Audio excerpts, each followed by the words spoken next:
music being played, their books as we call it, but actually it just wasn't worth it anymore to be paying the big money and not having the name leader out in front. Wow. So that kind of helped what I did. Well,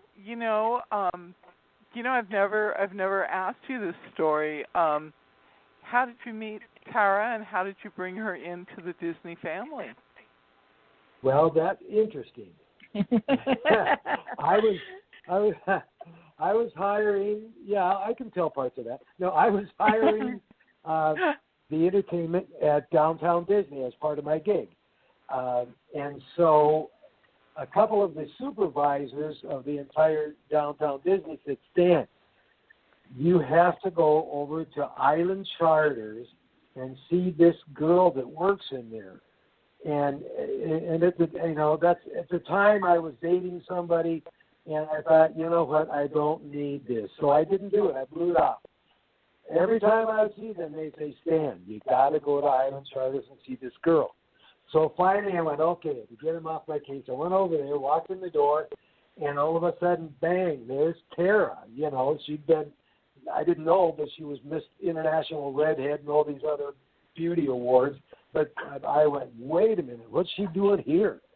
So I tried to kind of like stumble around and say I wanted a shirt. And so she sold me some shirts that I could have cared less about. And the next thing you know, I asked her out. She actually said yes. So I said, I'll tell you what, I smoke. I'm an ex-alcoholic. I'm this, I'm that. I got to tell you all this stuff ahead of time. If you want to still go out, would be great. But if not, I'll understand. What did you say? What did you say? Are you kidding? Oh, I said, that's fine with me. I was mesmerized. Yeah, right. Anyhow, it all worked. It just worked like it's supposed to. Yep. Everything happens for a reason. If it's easy. It was all easy. Yeah, work. It's easy. Yeah. So it worked, and we've been blessed with a great relationship. Wow, that is such a touching story. I think that you are. I think you're somebody who really typifies what we believe about our work is that you do the work that you're destined for, and the blessings as a result of doing your life's work, all the blessings are given to you that you need in order to continue to do your life's work.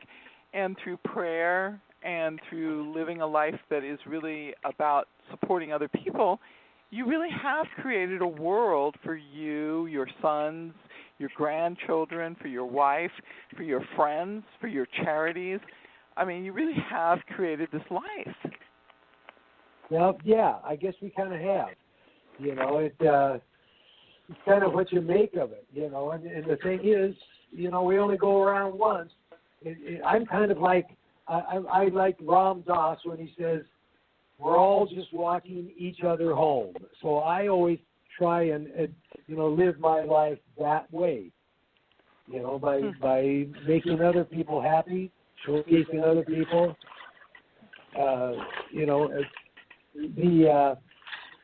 What's his name? Where is that? There's something else. Anyhow, go ahead. You know what? No, it's good. It's really good. So,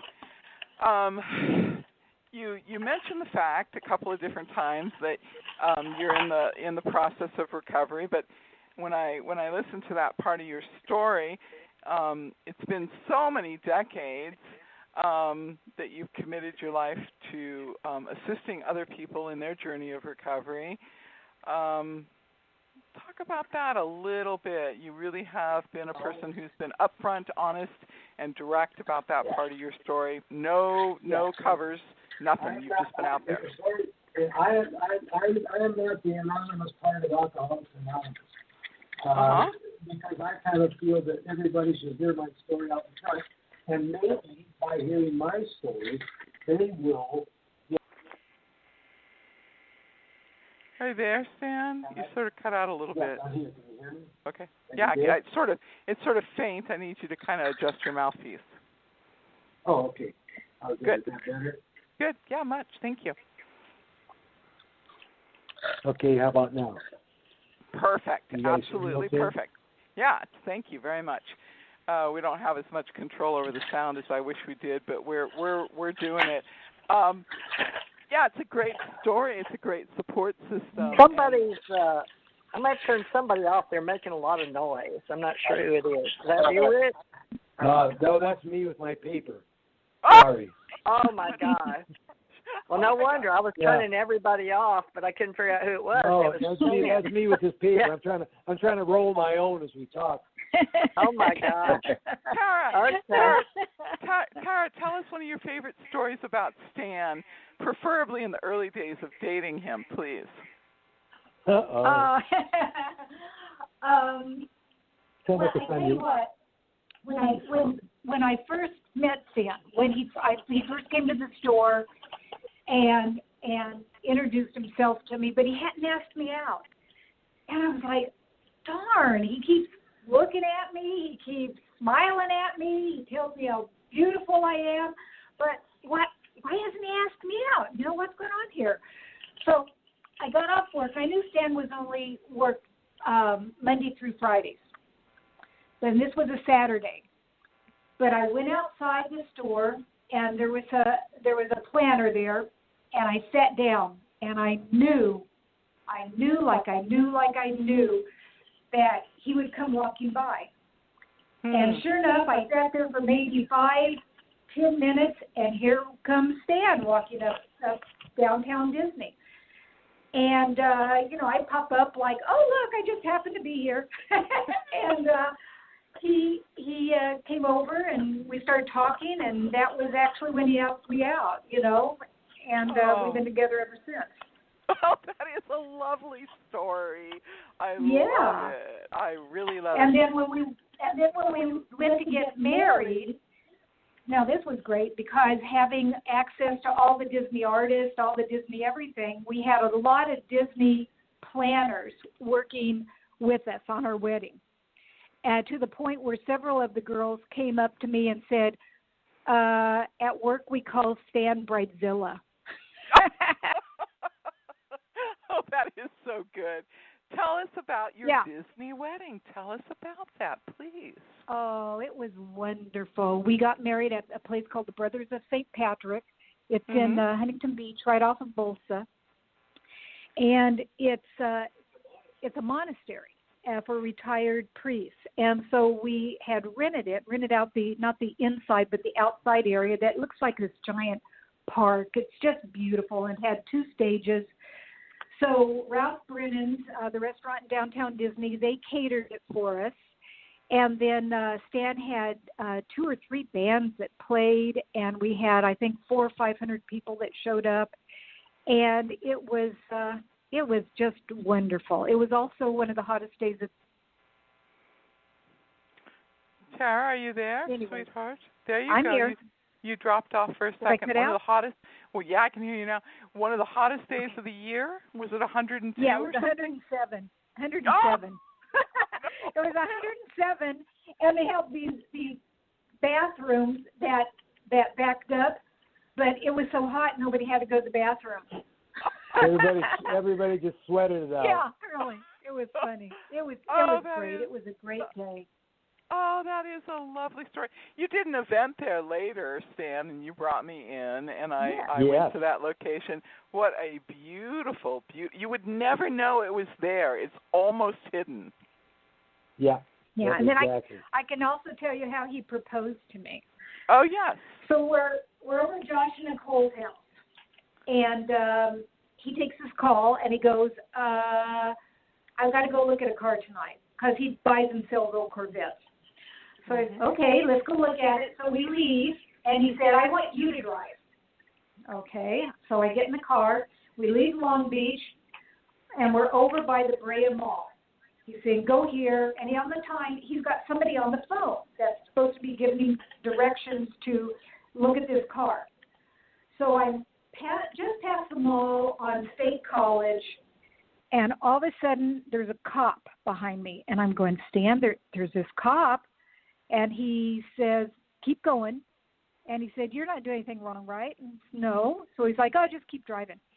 So I'm driving, and all of a sudden the red lights go on. And it's like, crap, he's pulling me over. So then the guy gets out, the cop comes over the car, and he says, ma'am, did you know that there's a warrant out for your arrest? It's like, oh, man, no. Where would this come from? So Stan's like, just go along with it. Let's see what we can do. So I get out of the car. This cop, all of a sudden, and he's a real cop. He rolls out this paper, and it says wanted. And it was some artwork that was done by the Disney artist. It says wanted for being sweet, wonderful, kind, blah, blah, blah. And you were sentenced to rest of your life being married to me. Oh, so, I love it. So he asked me to marry him while a cop looks like was going to arrest me, and all these cars are whizzing by. That, Stan, A+ for originality and really romantic. Yeah, thank you. Yeah, I know about romantic, but every girl dreams of getting a proposal with cuffs behind it. She dreams of this. Yeah. He had to be arrested in order to propose. You are smart. Well, I am kind of sorry our audience can't just see how stunningly beautiful you are, Tara, because for an old broad. No, you're not. You're not old. You do not look old, and you know, you are just really quite beautiful inside and out, and so it's really very lovely. And that is one of the most unusual wedding proposal stories I have ever heard, and I've listened to a lot. So I like it very much. So Tara, tell us a story you'd like to share with us, because you really are a big part of Stan's story. You really are the person who makes it easy for him to do what he does. You're the one who is the joy and the beautiful heart and the woman who makes it necessary. So share one of your favorite stories. Okay. I mean, it's funny because I'm always the one that does everything correct. You know, I mean, I don't speed. I don't do things that are going to get me in trouble. I mean, I'm always the one that just toes the line. And Stan is the one that does it just the opposite. So it's kind of like I'm his straight man. So he's always doing something with me going, oh my gosh, are we going to get caught? I mean, heaven forbid. So I cannot tell you how many times we sneak in the back doors of places, and he said, just get your phone out, look down, and don't even ask questions. Just follow me. And it's like, oh my gosh, and it works. we're in. So yeah, I'm kind of the one that just kind of I don't do things the way he does, but that's okay. He's taught me a whole new way of living. Oh, that is really wonderful. So you and Stan have a real love of the American Indians. Yes. Right. Yeah. Yeah, and your house is beyond a museum to honor the American Indians, and it's beautiful and it's comfortable, but it's very, very interesting. That is the best part about your house, is how interesting it is. So, talk about Tera just sold one of the distressed cowboy hats she works on. I know. I did. Congratulations. It was Thank beautiful. you. Yeah, I have a little Etsy store. And one of the things I do on the Etsy store is I have I'll get old cowboy hats or any kind of hats, fedoras, but I want them to be old, like from the 20s.